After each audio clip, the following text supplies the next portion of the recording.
Hi friends, welcome to my dreams world. Ray leader మచ్చా, సుజిత్ గాడు digital లైబ్రరీని తెర మీదకు తీసుకొచ్చాడు. నీ కొత్త ప్రపోజల్ ఏంటో చెప్పు అన్నాడు వెంకీ. ఇప్పుడంతా స్మార్ట్ ఫోన్స్, మొబైల్ డేటా, మన చేతిలోనే ఉంది డిజిటల్ లైబ్రరీ. కొత్తగా వాడు తెచ్చేదేముంది అన్నాడు కైలాష్. అలా కాదు, మన సబ్జెక్ట్ గురించి డెప్త్గా వెళ్ళాలి అనుకునే వాళ్ళకి, స్కాలర్స్కి అది బెనిఫిటే అన్నాడు శైలేష్. అలా చూసినా మహా అయితే కాలేజీ మొత్తంలో ఓ 100 మందికి ఉపయోగం అంతే అన్నాడు వెంకీ. నువ్వు ఏం చెప్పవేంటి అన్నా అంటూ ధ్రువ్ వైపు చూశాడు కైలాష్. ఈ ల్యాబ్లో ఏవో ప్రాక్టికల్స్ ఏంటి అని ఆలోచిస్తున్నా అన్నాడు ధ్రువ్. పిల్లోడే అనుకుంటే రోజు రోజుకి అప్డేట్ అవుతూ వస్తున్నాడు అన్నాడు వెంకీ. ప్రపోజల్ ఎవడైనా పెట్టొచ్చు. నన్ను గెలిపిస్తే ఫైనల్ ఎగ్జామ్స్ లేకుండానే నెక్స్ట్ ఇయర్కి ప్రమోట్ చేయిస్తానని కూడా వీడు చెప్పొచ్చు. కానీ అది కుదరదు కదా. ఏదైనా చెప్పడం వేరు, దాన్ని అమలులో పెట్టి చూపించడం వేరు అన్నాడు ధ్రువ్. వాడేంట్రా ఎప్పుడు చూసినా చిన్నగాడి క్లాస్ చుట్టూ తిరుగుతాడు అంటూ దూరంగా వెళ్తున్నా సుజిత్ వైపు చూసి అన్నాడు శైలేష్. ఏముందిరా శైలు, వీడు చిన్న చుట్టూ తిరుగుతాడు, వాడు మయూక చుట్టూ తిరుగుతాడు అంటూ నవ్వాడు వెంకీ. ఓహో, అంటే వాడికి మయూక అంటే స్పెషల్ ఇంట్రెస్ట్ అన్నమాట. రే కైలాష్, నీకు క్లాస్ టైం అవుతోందిగా, లగించు అన్నాడు ధ్రువ్. కైలాష్ వెళ్ళాక ఆ మయూక నేను కావాలో తను కావాలో తెలుసుకో అంటూ చిన్నాని బ్లాక్మెయిల్ చేస్తోంది అన్నాడు ధ్రువ్ సీరియస్గా. ఇద్దరు ఆశ్చర్యంగా చూస్తుంటే అసలు తన ప్రాబ్లం ఏంటో అర్థం కాదు. ఇన్నాళ్ళు మా కాలనీ ఫంక్షన్స్కి దూరంగా ఉండేది, ఇప్పుడు కొత్తగా నాకు పోటీగా వస్తోంది. అఫ్కోర్స్ నేను తనకే ఇవ్వమని చెప్పాను, కానీ ఇద్దరిని కలిసి చేయండి అంటూ ఆర్డర్ వేశారు. ఇన్నేళ్లలో తను ఎప్పుడు ఎదురుపడినా అసలు పట్టించుకునేవాడిని కాదు. కానీ తన బర్త్డే రోజు నుంచి మొదలైంది.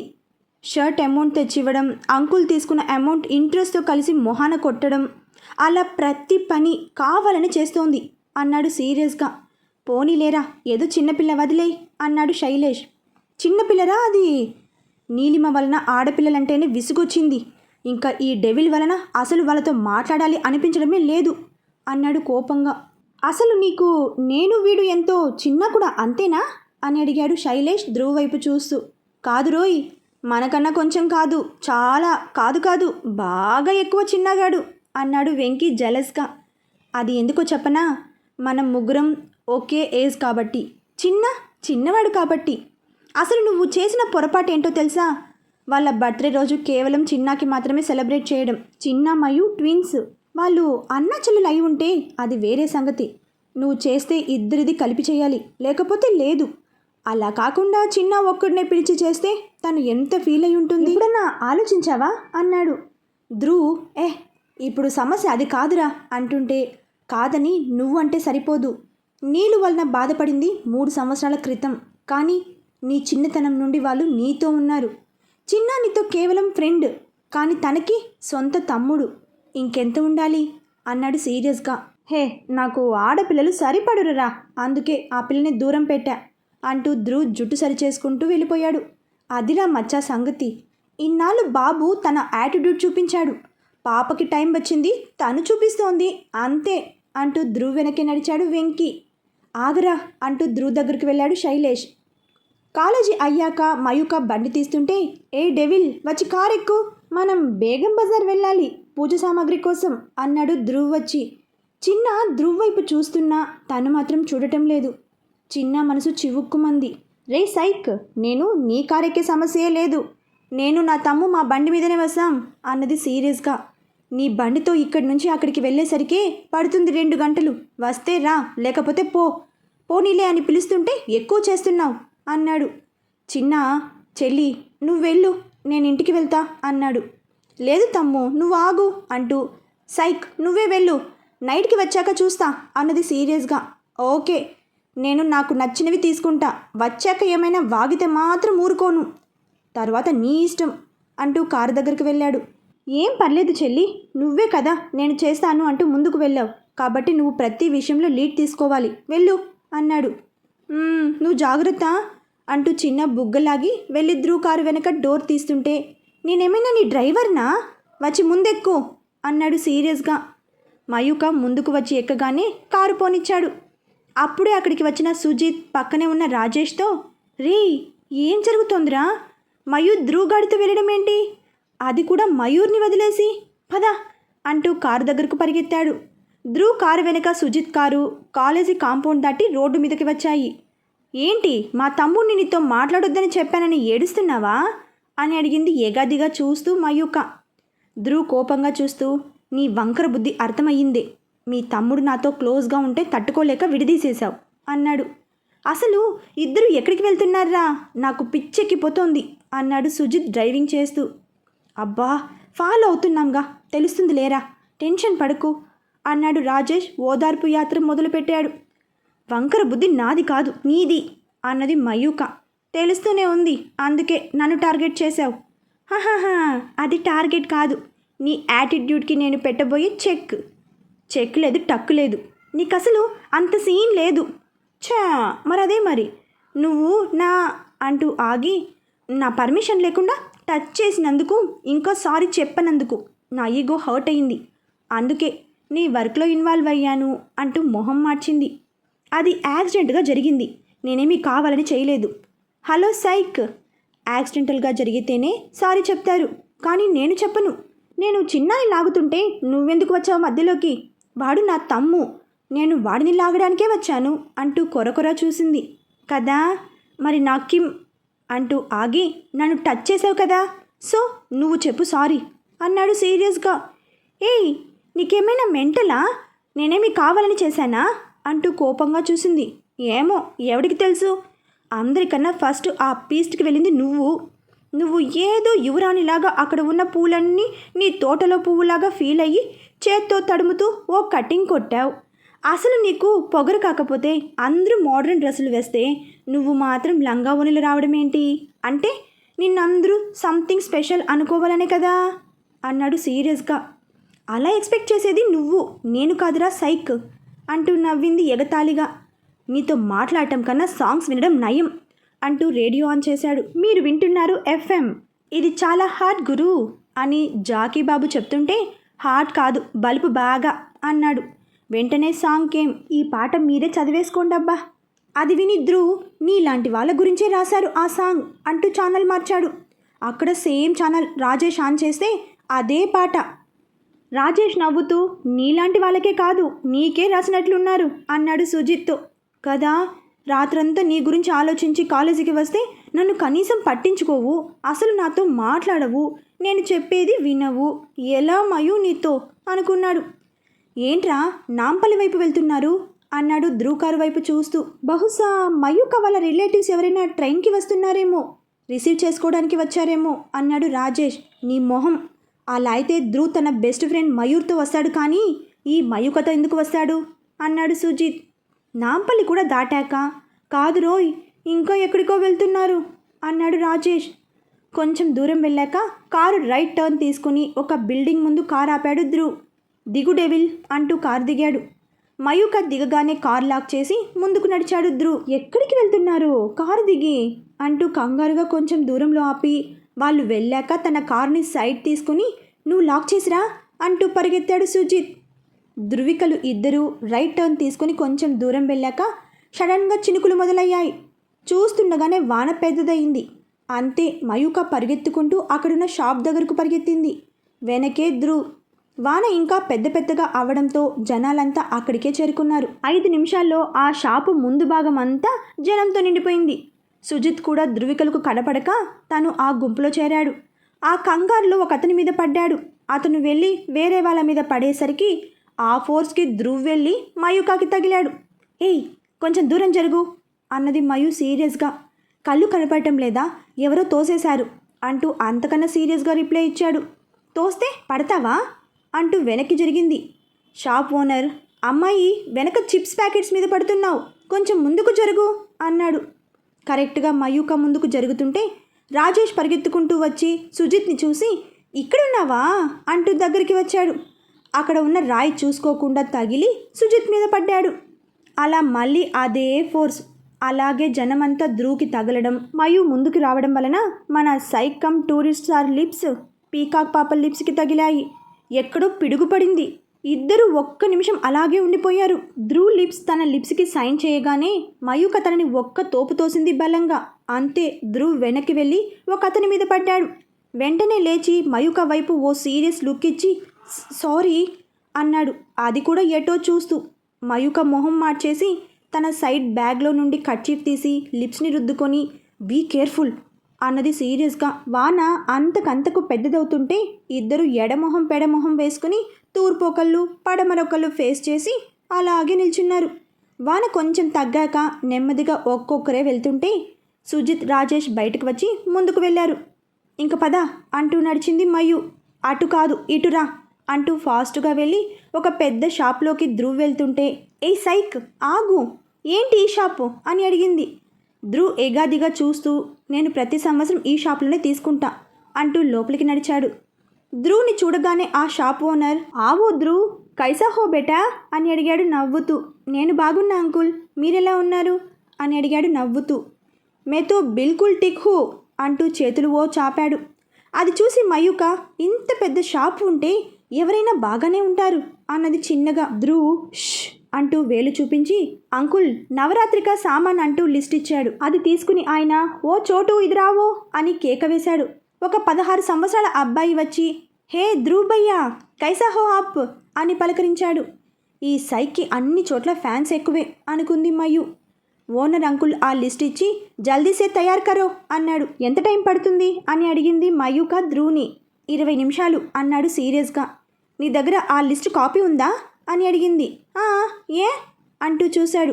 అంకుల్ ఏమనుకోకుండా ఆ లిస్ట్ రేట్స్ వేసిస్తారా అని అడిగింది మయు. ఆయన సరేనని క్యాలిక్యులేటర్ ఓపెన్ చేశాడు. 2 నిమిషాల్లో 13,550 అన్నాడు. సరే అంకుల్ అంటూ ధ్రువ్ వైపు చూసి, ఇంకో షాప్లో వీటి కాస్ట్ అడుగుదామని అన్నది చిన్నగా. ఇక్కడ చాలే, నేను రాను అన్నాడు ఇంకా చిన్నగా. రావాలి, ఎందుకంటే నాకు ఆ కాపీ కావాలి అనగానే, నీ ఫోన్కి వాట్సాప్ చేస్తా, పోయి కనుక్కో అంటూ తన ఫోన్ బయటకు తీశాడు. హలో మిస్టర్ సైక్, నేను ఫోన్ యూజ్ చేయను రా అంటూ ముందుకు నడిచింది. వాట్, ఫోన్ యూజ్ చేయవా అంటూ వెటకారంగా నవ్వి, నువ్వు నిజంగా డెవిల్వే అన్నాడు. దానికి దీనికి ఏంట్రా సంబంధం అని అడిగింది సీరియస్గా. డెవిల్స్ లాగా అప్డేట్ అవ్వవు, కానీ అదే రాక్షస బుద్ధి, మనుషుల్ని బేజా ఫ్రై చేసుకుని తింటావు అన్నాడు. మయు ఒక చిన్న షాప్ ముందు ఆగి, భయ్యా మీ దగ్గర దసరా నవరాత్రులకి పూజ సామాగ్రి దొరుకుతుందా అని అడిగింది. కౌంటర్లో ఉన్న వ్యక్తి, అన్నీ దొరుకుతాయి అంటూ తల ఊపాడు. నీ ఫోన్లో లిస్ట్ ఓపెన్ చేయి అన్నది ధ్రువ్ వైపు చూస్తూ. నీకేం మాయరోగం, నువ్వే చూసుకో అంటూ లిస్ట్ ఓపెన్ చేసి ఫోన్ చేతికిచ్చాడు. నేను తీసుకోను, నీ ఫోన్ అసలే పట్టుకోను అంటూ ఆ లిస్ట్లో ఉన్న సామాన్లు ఒక్కొక్కటి చెప్తుంటే ఆయన రాసుకున్నాడు. ధ్రువ్కి పిచ్చి లేస్తోంది. టైమింగ్ అంకుల్ డైలాగ్ యాద్ వచ్చింది, నువ్వే తనకి అసిస్టెంట్ అని. ధ్రువ్కి సంఖ్య తిరిగింది. ఏంటి ఆ గుడ్ల గూప చూపు, జూమ్ చేయి అన్నది మయూక. నీకు చేతులున్నాయిగా అంటూ సీరియస్ లుక్ ఇచ్చాడు. వాటికి అత్యంత అందమైన వస్తువులని మాత్రమే టచ్ చేయడం నేర్పించాను అంటూ వెనక్కి పెట్టుకుంది. నిన్ను అంటూ కోపంగా చూసి జూమ్ చేశాడు. మయు లిస్ట్ మొత్తం చెప్పి, ఎంత అవుతాయో చెప్తారా అని అడిగింది. ఆయన మొత్తం కౌంట్ చేసి 12,250 అన్నాడు. ఓకే అంకుల్, 5 మినిట్స్లో వస్తాం అంటూ నవ్వి ఫాస్ట్గా వెళ్ళిపోయింది. ధ్రువ్కి ఏం అర్థం కాలేదు. అలాగే తన వెనకే వెళ్ళి, ఏయ్ పద వెనక్కి అన్నాడు. నువ్వు వెళ్ళు, నేను ఇంకో 2-3 కొట్లు తిరిగి రేట్లు కనుక్కుని వస్తా అంటూ ముందుకు నడిచింది. నీ దగ్గర ఫోన్ చావలేదుగా, ఎటుపోయావో నాకెలా తెలుస్తుంది అన్నాడు సీరియస్గా. ఫోన్ చావకపోతే ఏం, నీకు కళ్ళు కాళ్ళు ఏడ్చాయిగా, వచ్చి వెతుకు అన్నది. నువ్వు తప్పిపోతే నిన్ను ఎవరు ఏమి అనరు, నన్నంటారు అని మళ్ళీ వెంటనే, అయినా నిన్ను కదిలించే ధైర్యం ఎవడికిలే, పిచ్చి షిండే, చేయి పట్టుకుంటే మటాషే అన్నాడు. వీళ్ళ కోసం వచ్చిన సుజిత్, రాజేష్ వీళ్ళని చూసేశారు. రాజేష్ సుజిత్ వైపు ఎగాదిగా చూస్తూ, బేగం బజార్ వచ్చారంటే ఏవో కొనడానికే, చూసావుగా ఇంక పద అన్నాడు. హీ అంటూ నవ్వి, అమ్మయ్య ఇప్పుడు నాకు టెన్షన్ తగ్గిపోయింది, కానీ వాళ్ళు వెళ్ళే వరకు ఇక్కడే ఉందాం అన్నాడు. ఎందుకు, వాళ్ళు కొన్న సామాన్లు మోయడానికా అన్నాడు సీరియస్గా. ఎహే ఆగరా అంటూ కొంచెం దగ్గరికి వెళ్ళాడు. ధ్రువ్ అన్న మాటలను కొంచెం కూడా పట్టించుకోలేదు మయూక.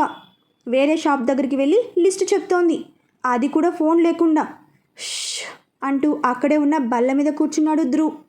తరువాత ఇంకో షాప్, అలా 6 షాప్స్లో అడిగి ధ్రువ్ దగ్గరికి వచ్చి 10,000 ఇవ్వు అన్నది సీరియస్గా. ఎందుకు అని అడిగాడు పైకి లేచి. ఆ షాప్లో ఇదే లిస్ట్ మొత్తం 10,000 అన్నది. నీ మొహం, ఏవో కొన్ని మిస్ చేసి ఉంటావు అన్నాడు. లేదు, కావాలంటే లిస్ట్ చెక్ చేయి అంటూ టకటకా చెప్తుంటే ధ్రువ్ చెక్ చేశాడు. యాజ్ ఇట్ ఈస్ చెప్పింది. మరి ఆ షాప్లో ఏం చెప్పాలి? గత 4 ఇయర్స్గా అదే షాప్. అయినా 2250గా ఏం కాదులే అన్నాడు విసుగ్గా. నీలాంటి బలిసినోళ్ళకి అది చిన్న అమౌంటే అనగానే కొడితే గూబ గుయ్యమంటుంది. నెక్స్ట్ ఇయర్ నుంచి నీ ఇష్టం వచ్చినట్లు ఏడు, ఇప్పుడు పదా అన్నాడు సీరియస్గా. నేను చెప్తాగా పదా అంటూ ఆ షాప్ దగ్గరికి వెళ్ళింది. ఓనర్ అంకుల్, ఆ ధ్రువ్ బేటా జర రుకో, చోటు బహర్ చల్ గయా, అభి ఆయేగా అన్నాడు నవ్వుతూ. ధ్రువ్ చెప్పేలోపు మయు అందుకుని, లేదండి కొంచెం పని ఉంది, అర్జెంట్ ఫోన్ వచ్చింది, మళ్ళీ వస్తాంలే అంటూ ఓ నవ్వు నవ్వి ధ్రువ్ వైపు చూసి రా అంటూ వెళ్ళిపోయింది. ధ్రువ్కి ఏం జరుగుతుందో అర్థం కాలేదు. మయూక ఫాస్ట్గా వెళ్ళి తను సెలెక్ట్ చేసుకున్న షాప్ ముందు ఆగి అయిపోయిందా అని అడిగింది. 5 నిమిషాల్లో వాళ్ళు 3 బిగ్ షాపర్స్ నిండా సామాన్లు ఇస్తుంటే నోరు తెరిచి చూస్తున్న ధ్రువ్తో తీసుకో అంటూ పెద్దగా చెప్పింది. ధ్రువ్ అమౌంట్ ఇచ్చి 2 బ్యాగులు అందుకున్నాడు. మయు కాస్త తేలిగ్గా ఉన్న బ్యాగ్ పట్టుకుని ముందుకు నడిచింది. చోటు ప్రతి సంవత్సరం కారు వరకు వచ్చి పెడతాడు, దీనివల్ల నేను మోయాల్సి వచ్చింది అని తిట్టుకుంటూ నడిచాడు ధ్రువ్. చూసావా, కాలేజీలో ధ్రువ్ అంటే ఓ రేంజ్, ఓ ఐకాన్, అలాంటిది తన చేతే బ్యాగులు మోయిస్తోంది. నీ కర్మకాలి నీకు ఓకే చెప్పిందా? నీ బతుకంతా సూపర్ మార్కెట్స్, రైతు బజార్లు తిరగడమే అంటూ నడిచాడు రాజేష్. సుజిత్కి ఆ ఊహ కొంచెం భయం వేసినా కానీ మయూకతో నడవడం అబ్బా మంచి కిక్ వస్తుంది అనుకుంటూ నడిచాడు. కారు ఎక్కగానే నా వలన 2250 రూపాయలు సేవ్ అయ్యాయి, షాబాష్ మయూ, ఉండాల్సిన దానివే అంటూ భుజం తట్టుకుంది మయూక. అవును, పిచ్చాసుపత్రిలో అంటూ ధ్రువ్ కారు స్టార్ట్ చేశాడు. మయూక మూత తిప్పుకుంది. నవరాత్రులు మొదలయ్యాయి. ప్రతి సంవత్సరం రేఖా యాంటీనే మొత్తం హవా. శ్రీధర్ మాట్లాడటం తగ్గించేసరికి తను సైలెంట్ అయ్యింది. దానికి తోడు కిట్టి పార్టీ రోజు సరళ యాంటీకి రేఖా యాంటీ కుట్ర అర్థమై మాట్లాడటమే మానేసింది. మయూ బేబీదే హవా అంతా. మార్నింగ్ తన సూపర్ టాలెంట్ ముగ్గులు వేయడం, డెకరేషన్ చేయడం, సాయంత్రం కాలేజీ అవ్వగానే నిర్మల తను కలిసి వచ్చి అంతా రెడీ చేయడం, పూజకి కావాల్సిన ప్రతి పని మయూ లేకుండా జరగడం లేదు. నిర్మలకి 2 సంవత్సరాల క్రితం జరిగిన ఇన్సిడెంట్ గుర్తొచ్చింది. వినాయక చవితి రోజు లడ్డు వేలం పాట పెట్టారు. మయూ చిన్న రఘుని పార్టిసిపేట్ చేయమని బ్రతిమలాడేసరికి తను పార్టిసిపేట్ చేశాడు. శ్రీధర్ ఊరు వెళ్లడంతో రేఖ వచ్చి పాల్గొన్నది. ఎప్పుడూ పాల్గొనని రఘు వేలం పాటకి రావడంతో తన ఫ్రెండ్స్ డ్రాప్ అయ్యారు. సహజంగా రఘుని చాలామంది ఇష్టపడతారు. అతి ప్రమాదకరమైన అసూయ, ఈర్ష్య, ద్వేషాలతో శాడిజం చూపించే వాళ్ళలో ముందుండేది మన రేఖా ఆంటీ. అసలు రైల్వే కాల్ని తనే నిర్మించినట్లు ఫీల్ అవుతూ ఉండేది. ఇంకా ఈ ఫెస్టివల్ గట్రా తన కొడుకు లేకపోతే అసలు జరగవనే భావనలో ఉండేది. రఘు కోసం అంతమంది డ్రాప్ అవ్వడం చూసి తను మాత్రం తగ్గలేదు. అంతకంతకు పాట పెంచుకుంటూ పోయింది. ప్రతి సంవత్సరం 3000 వరకు వెళ్ళేది. రఘు 3000 చెప్పగానే ఏకంగా 4000 చెప్పింది. అంత అమౌంట్ అనేసరికి రఘు ఆగిపోయాడు. రేఖ గెలిచింది. నిర్మలకి రఘుకి అర్థమైంది రేఖ ఇదంతా కావాలనే చేస్తోందని. మనమే శక్తివంతులం అనుకునే రేఖకి కాలం అంతకన్నా శక్తివంతం అని తెలియజేయడానికి ఈసారి మయూ పాప హైలైట్ అవ్వడమే నిదర్శనం. ఇదంతా గుర్తొచ్చి నిర్మల మయూక వైపు మురిపెంగా చూసింది. చివరి రోజు రానే వచ్చింది. శ్రీధర్, బుజ్జి, ధ్రువ్ రెడీ అయ్యారు మండపం దగ్గరికి వెళ్ళడానికి. సీరియస్గా టీవీ చూస్తున్న రేఖతో అక్కాయ్ కమ్ వెళ్దాం అన్నాడు బుజ్జి. మీరు వెళ్ళండి, నేను రాను అంటూ టీవీ చూస్తూనే సమాధానమిచ్చింది. మమ్మీ ఎందుకు రావు? అసలు ప్రతి సంవత్సరం ఎంతో యాక్టివ్గా ఉండే నువ్వు ఈ ఇయర్ ఎందుకు కిందకి కూడా వెళ్ళడం లేదు అంటూ పక్కన కూర్చున్నాడు ధ్రువ్. నీకు తెలీదా అని అడిగింది సీరియస్గా. మయూకనా అని అడిగాడు ధ్రువ్. అది సంగతి బుజ్జి, ఎవరైనా పైకి వస్తుంటే తట్టుకోలేవు, జల్సీకి బ్రాండ్ అంబాసిడర్వి నువ్వు అన్నాడు శ్రీ అంకుల్. బుజ్జి ఆశ్చర్యంగా చూస్తూ మీ జలస్? నో బావగారు, ఛాన్స్ లేదు అన్నాడు. ఎందుకండి వాడిని లాగుతారు? అనేదేదో డైరెక్ట్గా నన్నే అనండి అంటూ పైకి లేచింది రేఖ. రే బుజ్జి, కొడితే గోడ కత్తుకుంటావు, నువ్వు ఏది చేసినా చెల్లుతుంది. నేను తోపు అని పొంగిపోయావుగా ఇన్ని సంవత్సరాలు. బొంగేం కాదు, నీ అహంకారం ఇకరైనా తగ్గించి రా అంటూ వెళ్ళిపోయాడు. షూ, ఈయనవన్ డైరెక్ట్గా తన వైఫ్ని అనొచ్చుగా, మధ్యలో నన్ను షంటడం దేనికి అనుకున్నాడు. ధ్రువ్ రేఖ చేయి పట్టుకుని మమ్మీ పాస్ట్ ఈజ్ పాస్ట్, నువ్వు ఇలా ఉంటే నాకు తోచడం లేదు, పద మమ్మీ వెళ్దాం అంటూ బ్రతిమలాడాడు. ఎస్ అక్కాయ్, నవ్వు రాకపోతే ఆ పీకాక్ గర్ల్ ఇంకా రెచ్చిపోతుంది, పద ప్లీజ్ అన్నాడు. ధ్రువ్ తనని అలా బ్రతిమలాడుతుంటే రేఖకి చాలా ఆనందంగా ఉంది. ఎస్, తన కొడుకే తన ధైర్యం, తన కోసమైనా వెళ్ళాలి అనుకుంటూ లేచింది. వీళ్ళు వెళ్ళేసరికి మయూక మంగళహారతి పాడుతోంది. Peacock girl with cuckoo voice అనుకున్నాడు బుజ్జి. పాట అవ్వగానే అందరూ చప్పట్లు కొట్టారు. ప్రసాదాలు అందజేశారు. చివరికి ప్రసాద్ అంకుల్ మాట్లాడుతూ, ఈ సంవత్సరం ఇంకా కొత్తగా అనిపించింది నాకు. కోర్స్ ధ్రువ్కి ఏమాత్రం తగ్గకుండా గట్టి పోటీ ఇచ్చింది మయూక అనగానే మళ్ళీ అందరూ క్లాప్స్ కొట్టారు. రేఖ ఆంటీకి ముళ్ళ మీద కూర్చున్నట్లుంది.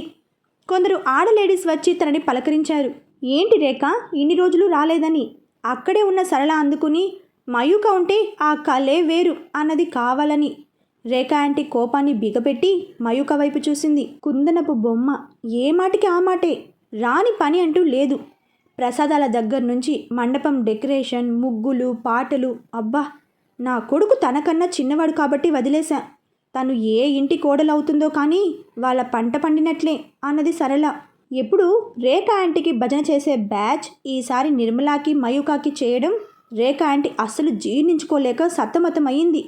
మయూక మీద ఉన్న కోపం పగగా మార్చుకుంది. కాలేజీలో నువ్వా నేనా అంటూ ఒకరికొకరు పోటీగా ప్రచారం చేసుకుంటున్నారు కైలాష్, సుజిత్లు. ఫస్ట్ ఇయర్లో మయూక వాళ్ళ గ్రూప్ తప్ప అందరూ సుజిత్ వైపే మొగ్గు చూపుతున్నారు. అంతలా దూసుకుపోయాడు. ఒకరోజు సుజిత్ వాళ్ళ ఇంట్లో, సుజీ మయూక ఎలా ఉంది అని అడిగింది రేవతి. సూపర్గా ఉంది, అదే యాటిట్యూడ్తో అన్నాడు. అది యాటిట్యూడ్ కాదు, ఆత్మాభిమానం.